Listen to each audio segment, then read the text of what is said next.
फल है।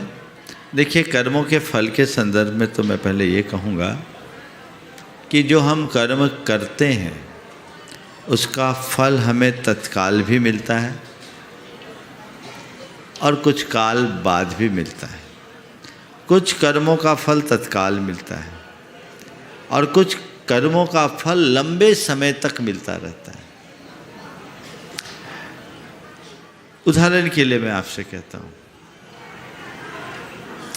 आपने किसी भूखे को भोजन कराया, अच्छा कर्म किया ना, आपको क्या मिला? खुशी मिली। कितनी देर बाद मिली? तुरंत मिली।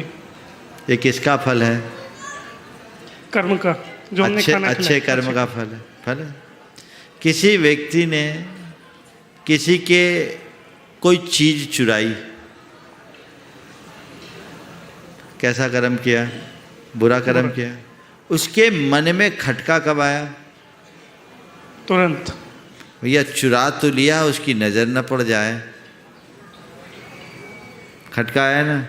कितनी देर बाद खटका आया? तुरंत। मतलब समझ गए? अच्छे का फल भी तुरंत मिला और बुरे का फल भी तुरंत मिला ना? तो ये धारणा गलत है कि हमारे कर्मों का फल तुरंत नहीं मिलता। कर्मों का फल तुरंत मिलता है। अच्छे और बुरे कर्मों का तात्कालिक फल भी मिलता है और पारंपरिक फल भी मिलता है। पुण्य का तात्कालिक फल है सुख संतुष्टि और पुण्य का तात्कालिक फल है संतुष्टि और पारंपरिक फल है सुख समृद्धि।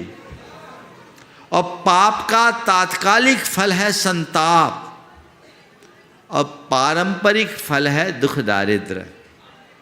तो ये चीज़ें चलेगी। तो हम जो भोग रहे हैं, वर्तमान का भी भोग रहे हैं, पुराना भी भोग रहे हैं। वर्तमान अगर प्रभावी हो जाए तो पुराने को डाइल्यूट कर देता है और पुराना अगर भारी है तो वर्तमान को कमज़ोर बना देता है।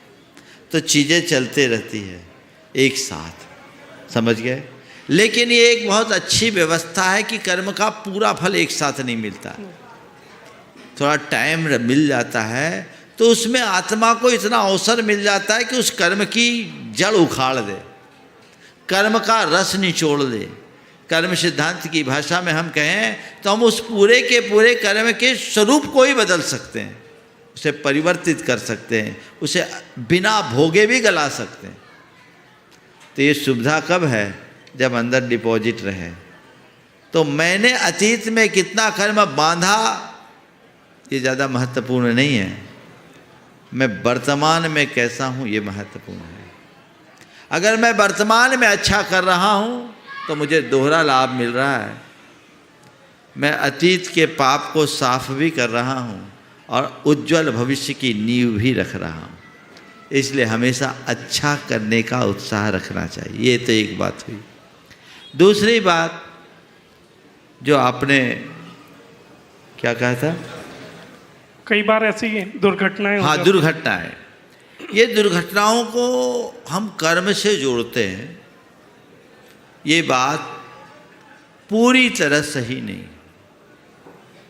जीवन में जो घटनाएं घटती है उनमें कर्मों का रोल होता है, इसमें कोई संशय नहीं। पर सारी घटनाओं को कर्म से मत जोड़िए। अभी महामारी के प्रकोप में बहुत लोग मारे गए, बहुतों का घर उजड़ा। लोग बोलते महाराज ये कौन सा कर्मोदय आ गया? ये कर्म नहीं है, ये संयोग है। समझ गए? सब कुछ कर्म से ही होता है, ये अवधारणा सही नहीं है। कर्म से होता है, संयोग से भी होता है, दैव से भी होता है, स्वभाव से भी होता है, कालवश भी होता है। समझ गए? तो इन घटनाओं को हम संयोग के रूप में भी देख सकते हैं। समझ गए? और यदि कर्म की दृष्टि से देखें तो हम इसे सामूहिक पाप का फल भी देख सकते हैं।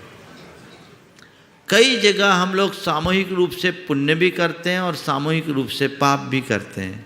अभी यहाँ हम सब एकत्रित हैं, एक अच्छा कर्म कर रहे हैं, सबको क्या बंध रहा है? पुण्य बंध रहा है। ये सामूहिक पुण्य है। अगर कोई बुरे कार्य में लग गए सब, तो एक साथ क्या बांधेंगे? सामूहिक पाप।